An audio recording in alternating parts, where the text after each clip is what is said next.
بسم اللہ الرحمن الرحیم۔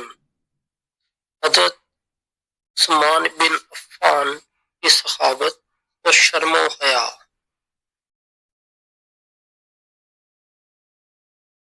حضرت عثمان بن عفان اسلام کے تیسرا خلیفہ و جلیل القدر صحابی تھے، جنہیں نبی کریم صلی اللہ علیہ وآلہ وسلم نے ذو النورین یعنی دو نوروں والے کا لقب عطا فرمایا۔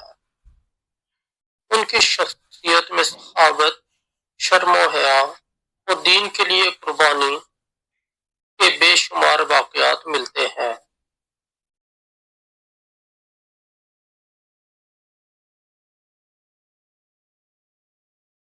حضرت عثمان کی سخاوت کا سب سے مشہور واقعہ اس وقت کا ہے جب مدینہ منورہ میں پانی کی شدید قلت ہو گئی تھی۔ وہاں صرف ایک میٹھے پانی کا کنواں تھا، جسے ایک یہودی نے اپنی ملکیت میں رکھا ہوا تھا۔ ان لوگوں سے پانی کے بدلے بھاری قیمت وصول کرتا تھا۔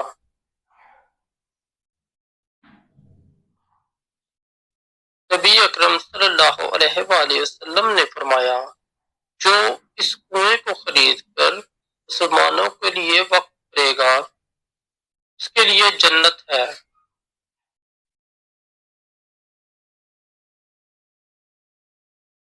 حضرت عثمان نے یہ اعلان سنتے ہی یہودی سے کنواں خریدنے کی پیشکش کی۔ یہودی نے کنواں مکمل بیچنے سے انکار کر دیا، لیکن حضرت عثمان نے سمجھداری سے آدھا کنواں خرید لیا، جس کا مطلب تھا کہ ایک دن کنواں حضرت عثمان کا ہوگا اور ایک دن یہودی کا۔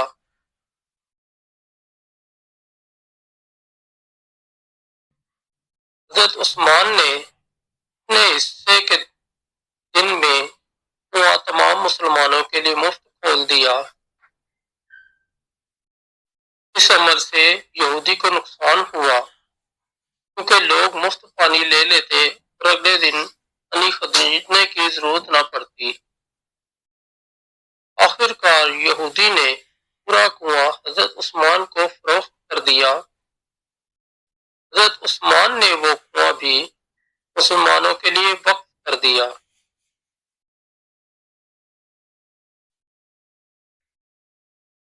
شرم و حیا کا واقعہ۔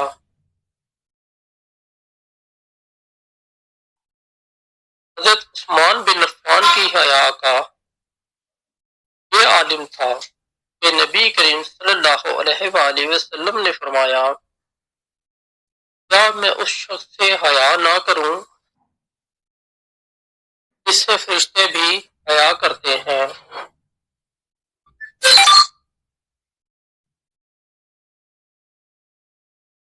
ایک مرتبہ نبی کریم صلی اللہ علیہ وآلہ وسلم اپنے گھر میں آرام فرما رہے تھے۔ حضرت ابو بکر اور حضرت عمر اجازت لے کر داخل ہوئے۔ آپ صلی اللہ علیہ وآلہ وسلم اپنے حال میں رہے، لیکن جب حضرت عثمان آئے آپ سیدھے ہو کر بیٹھ گئے اور اپنی چادر درست کر لی۔ اس پر صحابہ نے سوال کیا، آپ صلی اللہ علیہ وآلہ وسلم نے فرمایا کہ عثمان ایسا شخص ہے کہ اس کی حیا کا احترام کرنا ضروری ہے۔